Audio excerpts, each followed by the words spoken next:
Hello दोस्तों, इस video में देखते हैं कि एग्जाम में जर्नल एंट्रीज के प्रॉब्लम्स कैसे सॉल्व करेंगे। पिछले सारे लेक्चर्स में हमने ये देखा कि जर्नल एंट्री क्या है, डबल एंट्री सिस्टम क्या है, डेबिट क्रेडिट क्या होता है, टाइप्स ऑफ अकाउंट्स क्या होते हैं, या फिर उसके लिए आप मेरे वो लेक्चर्स देख सकते हैं। उनके लिंक्स मैंने नीचे डिस्क्रिप्शन बॉक्स में दिए हैं। देखिए, कोई भी ट्रांजैक्शन जो है वो पहले जर्नल बुक में लिखी जाती है, उसको बोलते हैं बुक ऑफ प्राइम एंट्री या बुक ऑफ ओरिजिनल एंट्री। इस काम को बोलते हैं जर्नलाइजिंग। ये जर्नल एंट्रीज जर्नल बुक में जो लिखी जाती है वो क्रोनोलॉजिकल ऑर्डर में लिखी जाती है, मतलब डेट वाइज लिखी जाती है। फिर वही ट्रांजैक्शन लेजर बुक में लिखी जाती है, उसको बोलते हैं उस जर्नल एंट्री का लेजर पोस्टिंग। लेजर पोस्टिंग हम बाद में अलग वीडियो में देखेंगे। ओके, इस लेक्चर में हम देखेंगे कि एग्जाम के लिए जर्नल एंट्री का प्रेजेंटेशन कैसे करना है। ओके, देखिए, एग्जाम में आपको जो प्रश्न आएगा वो इस तरह आएगा। Right the journal entries for following transaction. Transaction number 1, Ganesh started business with bank balance rupees 80,000। Okay, transaction number 2, bot goods from Gayatri rupees 3,500 on credit. उसके बाद purchase machinery for cash rupees 6,000, salaries paid rupees 4,000। Okay, तो ये है हमारा question paper exam के लिए। तो चलिए स्टार्ट करते हैं। सबसे पहला ट्रांजैक्शन देखिए, Ganesh started business with bank balance rupees 80,000। अभी बिजनेस किसने स्टार्ट किया है? गणेश ने। ओके, तो हम किसके लिए अकाउंट राइटिंग कर रहे हैं? गणेश के लिए। ओके, तो सबसे पहले आपको ये लिखना है कि journal entries in the book of Ganesh.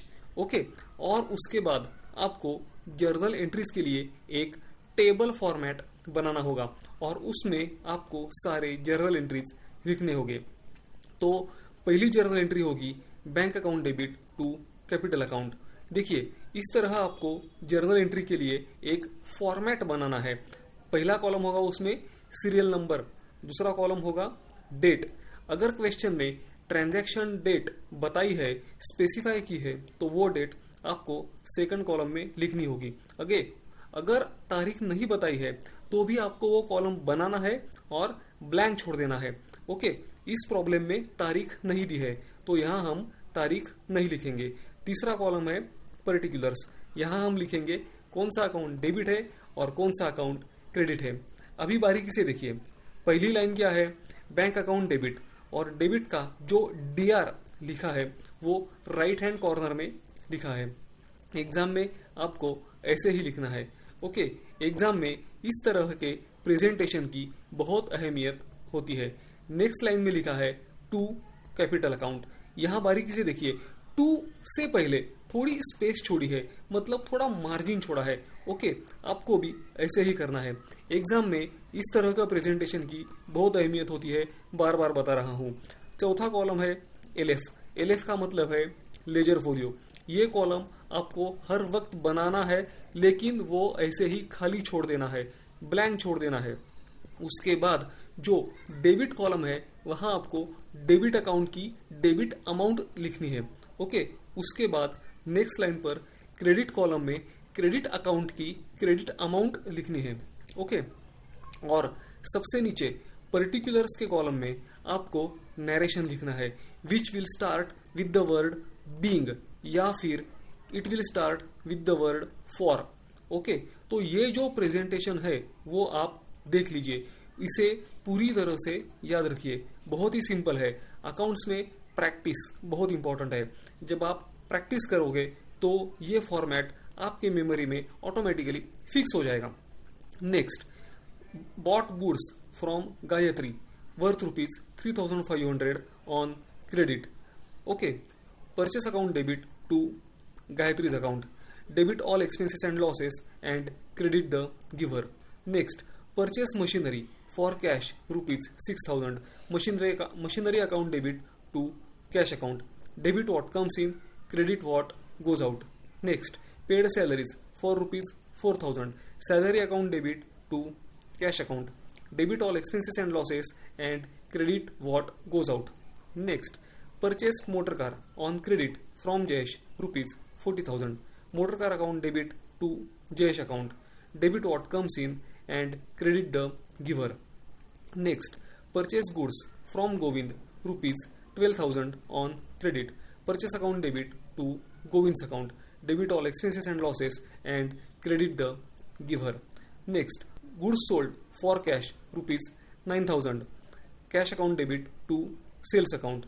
Debit what comes in and credit all incomes and gains. तो एग्जाम में आपको इसी तरह प्रेजेंटेशन करना है, ओके। और ये पॉसिबल होगा सिर्फ प्रैक्टिस से। सेल्फ प्रैक्टिस बहुत इंपॉर्टेंट है, इसीलिए ऐसे ही दूसरा क्वेश्चन हम सॉल्व करेंगे। तो ये रहा दूसरा क्वेश्चन। देखिए, Chetan started business with cash rupees 70,000। तो आपको पहले क्या लिखना है? In the books of Chetan, Chetan started business with cash rupees 70,000. Cash account debit to capital account. Debit what comes in, credit the giver. Next, deposited cash into Bank of India rupees 5,000. Bank of India account debit to cash account. Debit the receiver, credit what goes out. Okay. Next, additional capital brought by Chetan rupees 6,000. Cash account debit to capital account. Debit what comes in, credit the giver. Next, purchase goods from Aarti worth rupees 11,000. Purchase account debit to Aarti's account. Debit all expenses and losses and credit the giver. Next, sold goods to Hari rupees 7,000. Hari's account debit to sales account. Debit the receiver and credit all incomes and gains. Next, paid carriage rupees 3,000. Carriage account debit to cash account. Debit all expenses and losses and credit what goes out. तो ये है journal entry का presentation, okay. और practice बहुत important है, इसलिए और एक क्वेश्चन सॉल्व करेंगे, ओके। तो स्टार्ट करते हैं। Rohan started business with cash rupees 30,000। तो हमें पहले क्या लिखना है? Journal entries in the books of Rohan, okay. Cash account debit to capital account. Debit what comes in, credit the giver. Next, purchase goods on credit from Ankur 11,000. Purchase account debit to Ankur's account. Debit all expenses and losses and credit the giver. Next, purchase furniture on credit from ABC Furniture rupees 5,000. Furniture account debit to ABC Furniture account. Debit what comes in and credit the giver. Next, sold goods to Girish worth rupees 16,000. जाहिर है कि ये credit sale है, okay. तो Girish account debit to sales account. Debit the receiver and credit all incomes and gains. Next, withdrew cash for personal use rupees 4,000.